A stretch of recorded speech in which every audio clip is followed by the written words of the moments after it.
انہوں نے اپنی شاعری میں گل، وصل اور معشوق،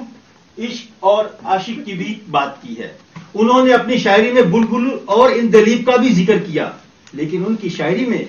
گل نصب العین ہے، وصل سماجی تبدیلی ہے. ان کی شاعری کی بلبل اندلیب جذبہ قومیت، حریت سے سرشار شاعر اور انقلابی ہے. عشق انقلابی جذبہ اور جذبہ حریت ہے، جبکہ وطن اور عوام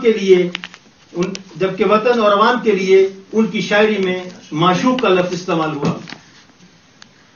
گل چین کا مطلب سیاسی نصب العین کے حصول میں رکاوٹ ڈالنے والے عوامل ہیں. فیض کی شاعری میں بھی ہے، میں خانہ بھی ہے، رند کا ذکر بھی ملتا ہے، اور اس کے بعد اس کے نتیجے میں پیدا ہونے والے جنون کا. شراب،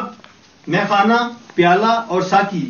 سماجی اور سیاسی بیداری کے ذرائع کی علامت کے طور پر استعمال کیا گیا. رند سے مراد مجاہد، انقلابی، باغی، اور جبکہ جنون سماجی انصاف کی تڑپ، انقلاب اور انقلاب کی خواہش کی تڑپ کے لیے انہوں نے استعمال کیا. فیض کی شاعری میں ان الفاظ کے ان معانی کے تناظر میں جب یہ اشعار پڑھے جائیں تو فیض کا پیغام بھی سامنے آتا ہے، اور شعری حسن بھی نہ صرف قائم رہتا ہے بلکہ مزید نکھر کر سامنے آتا ہے. جب وہ کہتے ہیں کہ سننے کو بھیڑ ہے سرے محشر لگی ہوئی، تہمت تمہارے عشق کی ہم پر لگی ہوئی، اور رندوں کے دم سے آتش میں کے بغیر بھی، رندوں کے دم سے آتش میں کے بغیر بھی، ہے میں کدے میں آگ برابر لگی ہوئی. اسی طرح یہ شعر جس میں انہوں نے کفے گلچی، بوئے گل اور بلبل کے الفاظ استعمال کیے ہیں، الفاظ کے معنی کے تناسب سے جو بھی میں نے اوپر بیان کیے اگر دیکھا جائے تو مقصد فیض اور فیض فہمی مزید آسان ہو جاتی ہے. دست سیاد بھی عاجز ہے، دست سیاد بھی عاجز ہے، کفے گلچی بھی بوئے گل ٹھہری، نہ بلبل کی زباں ٹھہری ہے. فیض اس بات پر یقین رکھتے تھے کہ ادب کی تخلیق ایک سماجی فعل ہے. ان کے نزدیک ادب الفاظ کے وسیلے سے انسانی تجزیے کے مؤثر اور باصلی کا اظہار کا نام ہے. وہ اکثر کہا کرتے تھے کہ ادیب سماج کا باشعور رکن ہوتا ہے.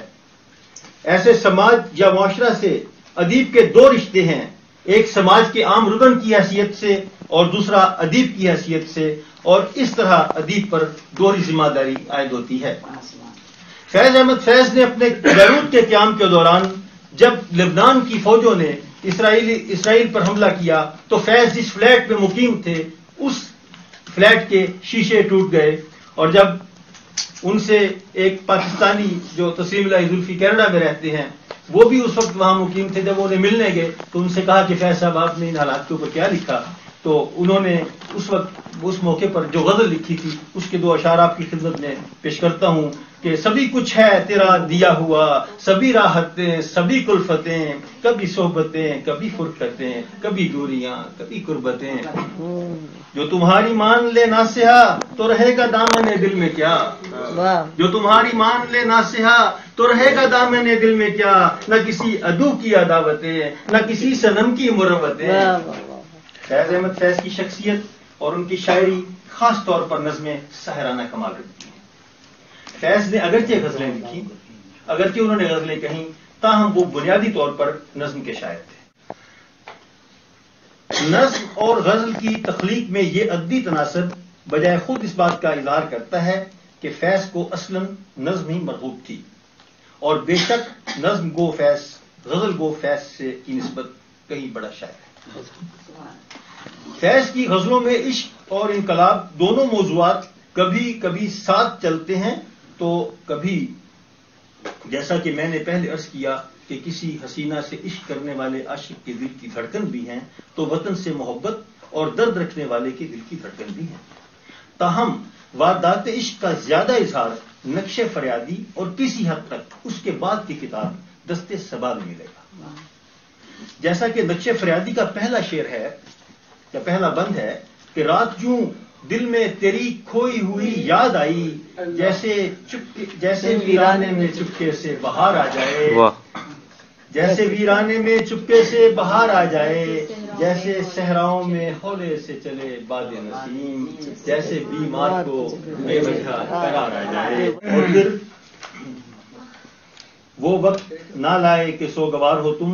ان کی نظم کا آخری شعر آ کے تھوڑا سا پیار کر لیں ہم، زندگی زر نگار کر لیں ہم،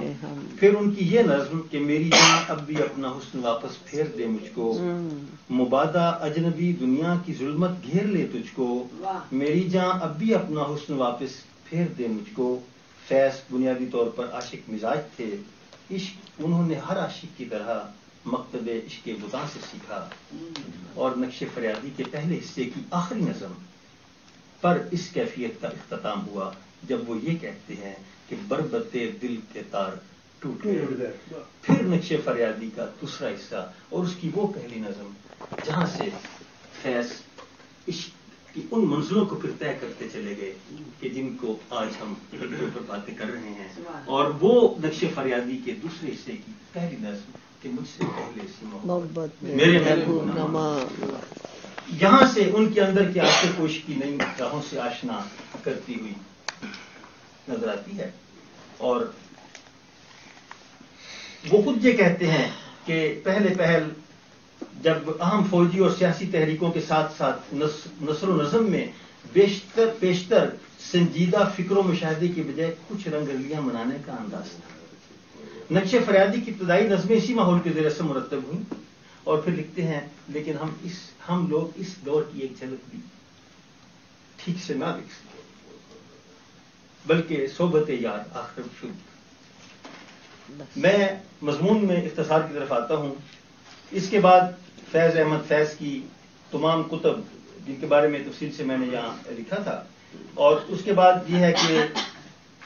پھر فیض کا یہ عشق آگے چلتا چلا گیا، اور پھر انہوں نے کہا کہ جو رکے تو کوہ گراں تھے ہم، جو چلے تو جان سے گزر گئے، رہے یار ہم نے قدم قدم تجھے یادگار بنا دیا۔ پھر وہی فیض کو یا کوہ یار پسند آتا یا تختہ ادار پسند آتا، اور پھر اس نے تو یہاں تک کہہ دیا کہ میرے مرنے کے بعد بھی میرے قاتل اور میرے مقاصد کے دشمن جو ہیں وہ یہ نہ محسوس کریں، وہ اس خوش فہمی میں نہ رہیں کہ میرے مرنے سے میرا مقصد ختم ہوا،